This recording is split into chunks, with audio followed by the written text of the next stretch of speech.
जो नजारो चाहो दो जो अर्श अज़ीमत आका जी अज़मत जो नजारो दो अज़मत जो नजारो चाहो दो माशूक के खातिर आशिक जी दावत जो नजारो चाहो दो दावत जो नजारो चाहो दो दावत जो नजारो चाहो दो जो अर्श अज़ीमत आका जी अज़मत जो नजारो चाहो दो अज़मत जो नजारो चाहो दो माशूक के खातिर आशिक जी दावत जो नजारो चाहो दो दावत जो नजारो चाहो दो माशूक के खातिर आशिक जी दावत जो नजारो चाहो दो दावत जो नजारो चाहो दो अज अर्श अज़ीमत आका जी अज़मत जो नजारो चाहो दो अज़मत जो नजारो चाहो दो अज़मत जो नजारो चाहो दो सरकार तो आलम कदम रखी जो चारो पुराण की सारियत सरकार तो आलम कदम रखी तो सारो पुराण की सारियत सरकार तो आलम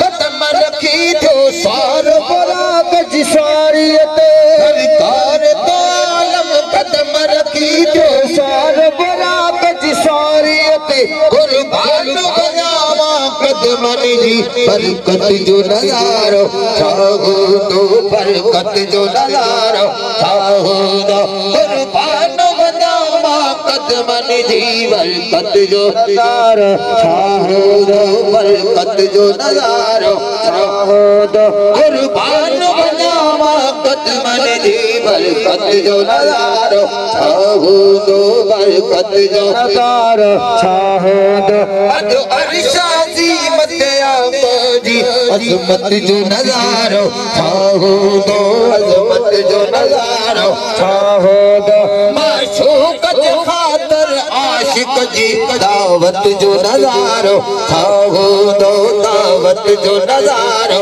चाहो दो दावत जो नजारो चाहो दो दावत जो नजारो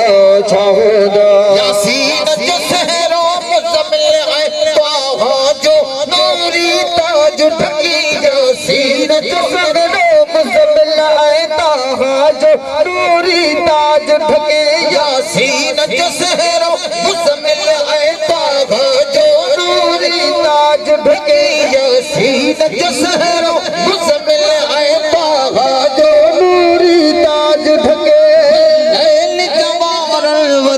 सूरत जो नजारो चाहो दो सूरत जो नजारो चाहो दो वल्लैल जवार वदुहा जी सूरत जो नजारो चाहो दो सूरत जो नजारो चाहो दो अज अर्श अज़ीमत आका जी अज़मत जो नजारो चाहो दो अज़मत जो नजारो चाहो दो माशूक के खातिर आशिक जी दावत जो नजारो चाहो दो दावत जो नजारो चाहो दो दावत जो नजारो चाहो दो अज अर्श अज़ीमत आका जी अज़मत जो नजारो चाहो दो अज़मत जो नजारो चाहो दो अज़मत जो नजारो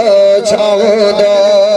सदको थिया जहि मगल सजणो जन्नत जो सैर करण खातिर सदको थिया जहि मगल सजण जन्नत जो सैर करण खातिर